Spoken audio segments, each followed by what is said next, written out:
All right, here we are finally, day 4, and we are going to really slow things down today. We'll be on our backs, we'll be stretching, we'll be twisting, we'll be inverting, and we will of course be enjoying a nice Shavasana. So let's get started. So very slowly, come all the way down. Oh, grab your block before you come down. Come all the way down onto the back.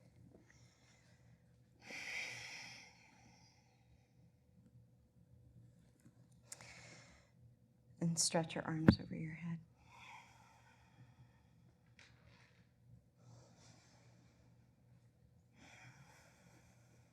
Supine Tadasana, mountain pose on your back. So situate yourself as if you were standing right now. So your toes should be pointed up at the sky. Don't let your rib cage pop up towards the sky. Try to pull the rib cage in towards the spine. Tuck the chin. And then on an exhale, pick up your right leg and hug your right knee into your chest for wind removing pose. Keep your left thigh down. Try to get your shoulders, the backs of your shoulders, to touch the mat. Chin is tucked slightly. Breathe against the compression. So breathe deeply. This is good for your digestive system. Breathe deeply, that belly into your thigh.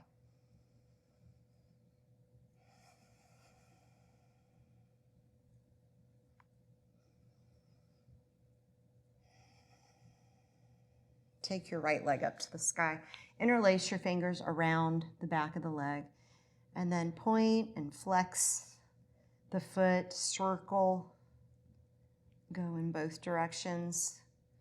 I find that most of us need more mobility work in the ankle joint. So half happy baby pose. Bend your right knee, grab onto the outside of the foot or the big toe if you want, and bring that knee towards the ground to the right. Place your left hand on your hip if you need to, just to remind you to keep that hip down, keep your left foot flexed and that leg strong like you're standing. If you like to straighten the leg here, go for it, but don't force it. I don't even often teach that because I see a lot of people overdoing it in the hamstring and the attachment. So if you're gonna straighten the leg, do it by engaging your quadricep. And I'm not even warm enough right now in my body. I'm not gonna do it. Breathe. Now bring your leg up to center. Place your right hand on your right hip with your thumb at the front of the hip and your fingers wrapping around towards the back.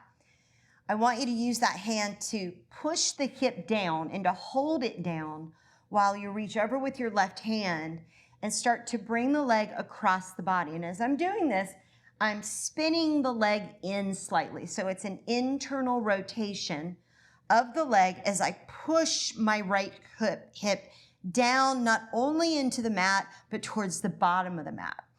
And this should help, you should feel this in your IT band along the outside of the hip, the thigh, and I feel it all the way down the calf and into the foot.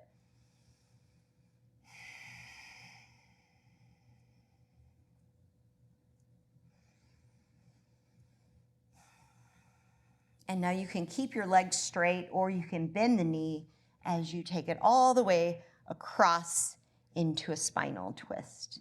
My knee doesn't always touch down here, so I'm gonna rest my right knee on a block and reach out through the right arm, turn the head to the right, breathe deeply.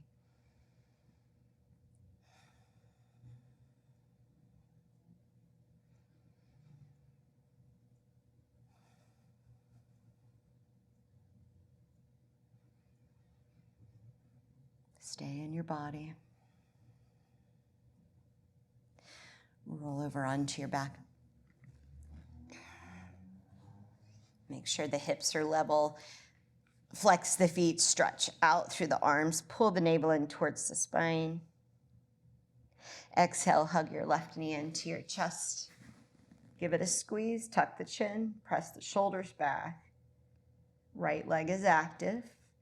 Now breathe your belly deeply. Expand the belly on that inhale against the leg as you squeeze the leg back.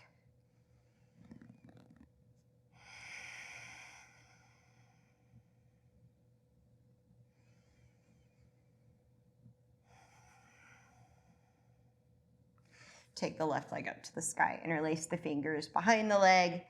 Circle the foot. Point and flex. We'll take that half happy baby pose. Grab onto the foot. When I'm doing this series on the back, I always have to remind myself, chin down, because the chin likes to lift up. Breathe, breathe, breathe. Maybe straighten that leg out mindfully.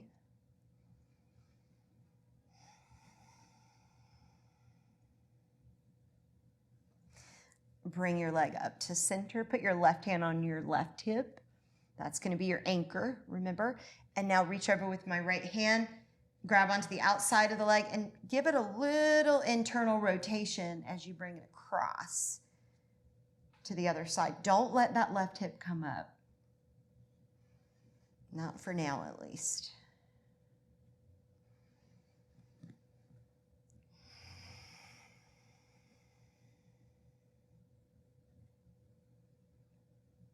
And take your spinal twist. Readjust your hips if you need to. Twist to the left.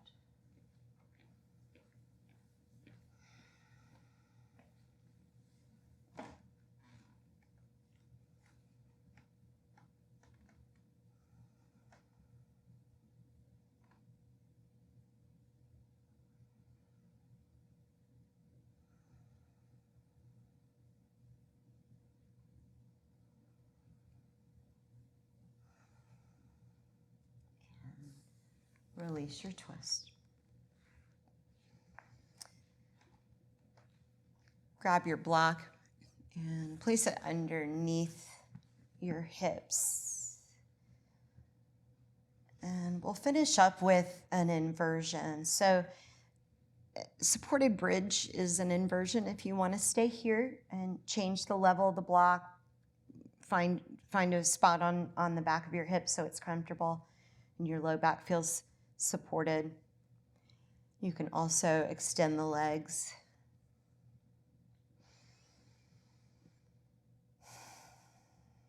And you can also take the legs up. So legs up the wall. If you know you want to be here for a little bit, you can go over to a wall and place your heels on it. You can certainly go into shoulder stand or plow pose if that's part of your practice and you know how to do it safely for your neck.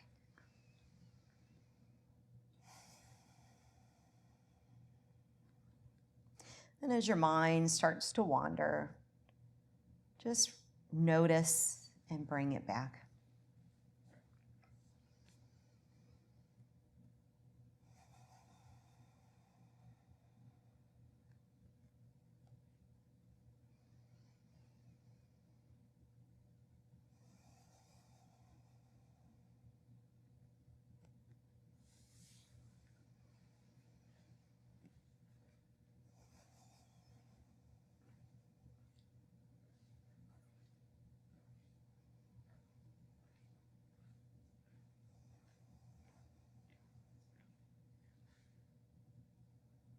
When you're ready to move out slowly. Pull the block out, break the hips down, and then bring the soles of the feet together, allow the knees to open. I want to do a little 3-part breathing exercise before we move into Shavasana. So place your left hand on your chest, place your right hand on your belly. And the way that we do this is we begin the inhale in the belly. So you'll pull the air into the belly first. As you continue inhaling, you'll pull it up towards the rib cage, and then finally all the way up into the chest and the shoulders. When we exhale, we'll exhale the same way. So we'll exhale first from the belly, then from the rib cage, and then from the chest. So let's give it a shot. So inhale, belly, ribs, chest. Exhale, belly, ribs, and chest. Keep going.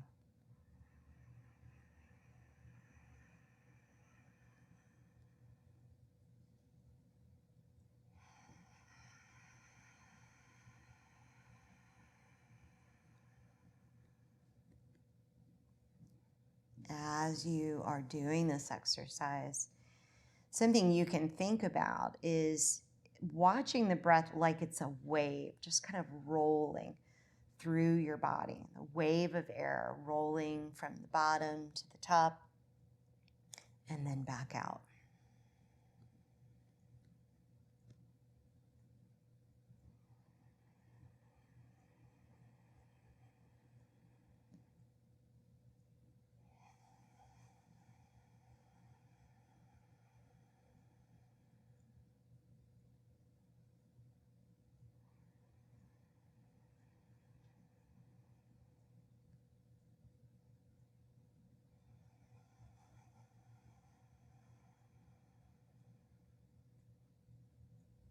Do one more round.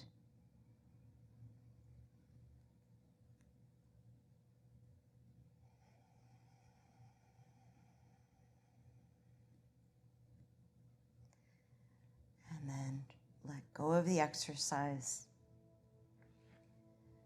and move into Shavasana. Let go of everything. Let your body relax.